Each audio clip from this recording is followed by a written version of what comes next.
Assalamu alaikum wa rahmatullahi ta'ala wa barakatuh. Yan uwa, barkanmu da sake kasancewa a wannan channel namu mai albarka wato Narami TV. Sunana Saifullahi Usman.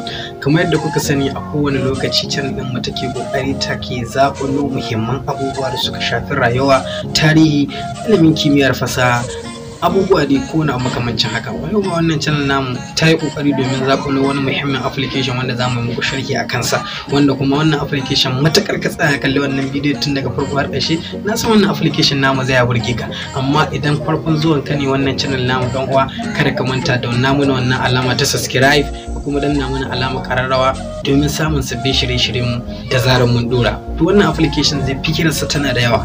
Wannan application kuma na san zai matakar baka shawa, zai matukar burge ka, kuma musamman ga waɗanda idan suka ajiye wayar su zaka ga wani ya doka abu na farko da zai yi ma shine zai bude cikin hotunan ka ya ga yaya suke, zai bude cikin WhatsApp ɗinka ya ga da wa kake chatting, zai wuce ga Facebook ɗinka ko wani abu da makamancin haka, wanda kuma na san kana da buƙatar ka rufe ko ina ka saka ma ina security domin ganin cewa ka magance wannan matsalar. Ya za ka yi wannan abin shine nake so ka daure ka kalli wannan bidiyo tun daga farkon sa har ƙarshe domin ganin yaya wannan abin yake.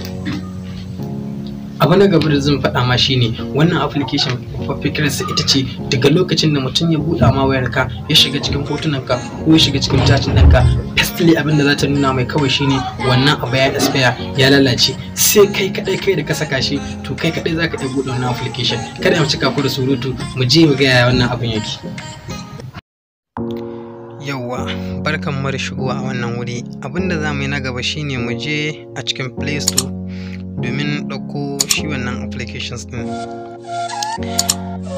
Yawwa, yanzu kamar yadda kake gani mun shiga a cikin Play Store, sai mu yi search wannan application Perfect App, wanda da shi ne za mu yi wannan aikin da za mu yi.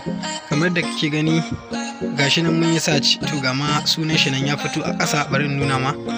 Sai ka taɓa shi kamar yadda kake gani gashi nan. Bayan ka taɓa zai kawo ka wannan wuri. Idan ya kawo ka sai ka taɓa wannan alama ta install, ma'ana ka ba shi dama kenan ya yi download a cikin wayarka.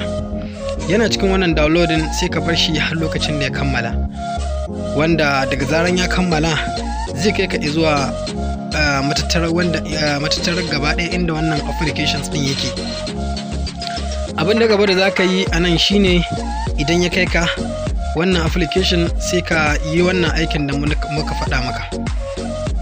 Abin da za ka yi anan shine idan ka duba kuma za ka ga mutane da dama sun ɗauko wannan applications, kamar mutum sama da miliyan 10, kuma sama da mutum 286 ne suka yi review ɗinsa. Wannan application da matukar kyau sosai. Sai ka koma ka danna wannan alama ta open, yanda za mu shiga cikin application ɗin gadan-gadan.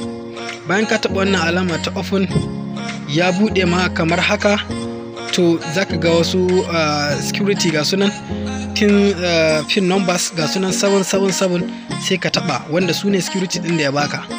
Daga zaran ka taba applications din zai bude ma kamar haka, kamar yadda kake gani yanzu yana requesting ne. To ga ya riga da ya kammala, sai ka taba wannan go to settings, sai ka taba ta. Bayan ka taba wannan alamar ta go to settings, applications din zai yi da kammala buɗiya kamar haka, ma'ana zai nemi ka bashi dama ya fara aiki a wayarka. Idan ka duba ga yanan ya rubuta not allowed, sai ka taba wannan alamar ta not allowed saboda ka ba applications din dama ya fara aiki a cikin wayarka. Kamar da kake gani ya bude, sai ka danna wannan button din. Bayan ka taba shi zai nuna maka alamar blue, ma'ana ya bude kenan zai fara aiki a wayarka. Sai ka koma taba wannan alama ta go to settings. Bayan ka taba ta, ma'ana zaka koma bawa applications din dama yana amfani cikin wayarka. Sai ka koma taba wannan alamar. Idan ka taba ta zai koma yin blue tick kamar haka, to kaga ya blue tick. Bayan ya riga da ya wannan blue tick, sai ka dawo nan ka taba allow. Bayan ka taba wannan allow din da kake gani, ma'ana dai kana bawa application dama ka minta da shi, ka koma taba wannan allow din again. Bayan ka koma tabawa zai koma umarta ka koma taba wannan allow, sai ka koma tabawa, ma'ana dai kana ka yadda da waɗannan alamu da waɗannan ayyukan na wannan wuri. Sai ka taba wannan. Yanzu misali za mu taba wannan alamar da kake gani domin mu fara aiki da wannan applications din. Bayan ka taba wannan alamar da kake gani, shine zai tabbatar da cewa lalle ka amintu da wannan application din ya amfani cikin wayarka. Sai ka taba OK. bayan ka taba OK, to yanzu mun riga da mun sa calculator din mu a cikin security, wanda gashi kamar yadda kake gani ta yi blue tick, ma'ana cewar mun ba wannan application din dama yana amfani a cikin wayar mu, ko kuma mun ba wannan application dama ya rufe mana a wannan abin tamu. Sai kuma abu na gaba, sai mu sa wannan clone app din a cikin security kamar yadda kake gani, gashi mun riga da mun sa shi. Sai ka taba wannan OK din, bayan ka taba kaga wannan application din kamar yadda kake gani gashi ya blue tick, ma'ana ya bada dama. To yanzu sai mu fito domin nuna wannan application din ya yake. Yanzu abu na gaba da zamu yi kuma shine zamu shiga cikin wannan clone din domin ka ga yaya wannan applications. Kaga da shigan mu ya nuna mana cewa yayi expire wannan applications din namu. To kai da yake ka san yanda wannan abin yake, sai ka dafe inda wannan gurin yake, inda zan nuna ma a yanzu, ka inda wannan arrow yake harbawa nan zaka dafe. Bayan ka dafe to zai fito da haka, sai ka danna waɗannan 777 din. Bayan ka taba su waɗannan 777 applications din zai bude ka kamar yadda kake gani kenan.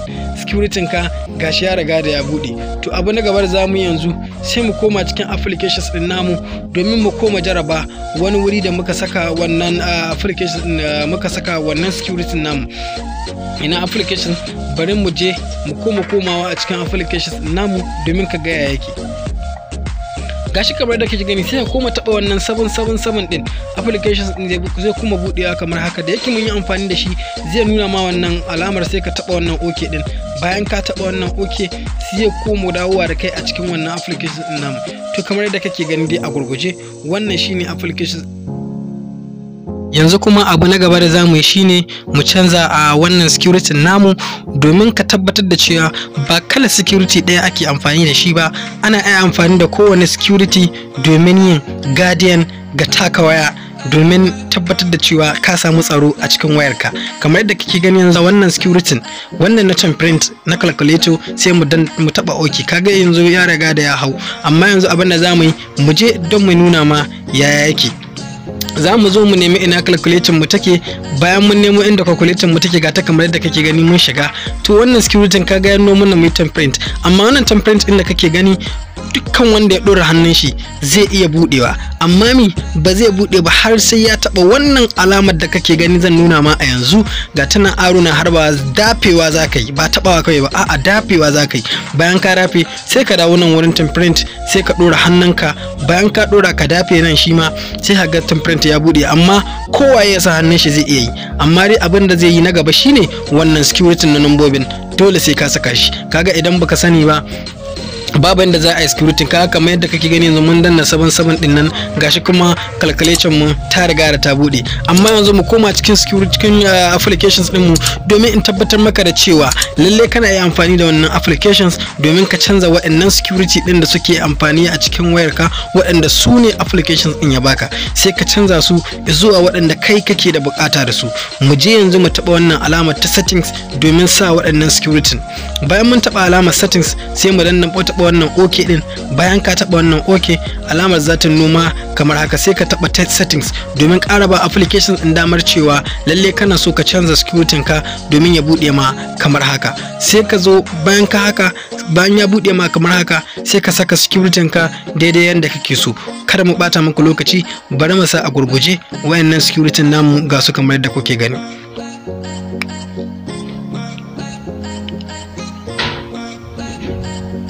Bayan mun taba wayannan security namu ga su kamar yadda kake gani mun riga da mun sa. Nan kuma za mu saka email address din mu, ta yadda duk lokacin da muka manta wayannan security namu za a iya sanar da mu su ta email address din mu. Sai yanzu abin da gaba da zamu yi shine sai mu rubuta wannan email address namu, ta yadda duk lokacin da muka manta wani abu ko muke da buƙatar a da mana da wannan application namu, sai a da mana su bayananmu ta wannan email address din mu, za a iya sanar da mu. Sai mu sa wannan email address din namu kamar yadda kake gani a haka.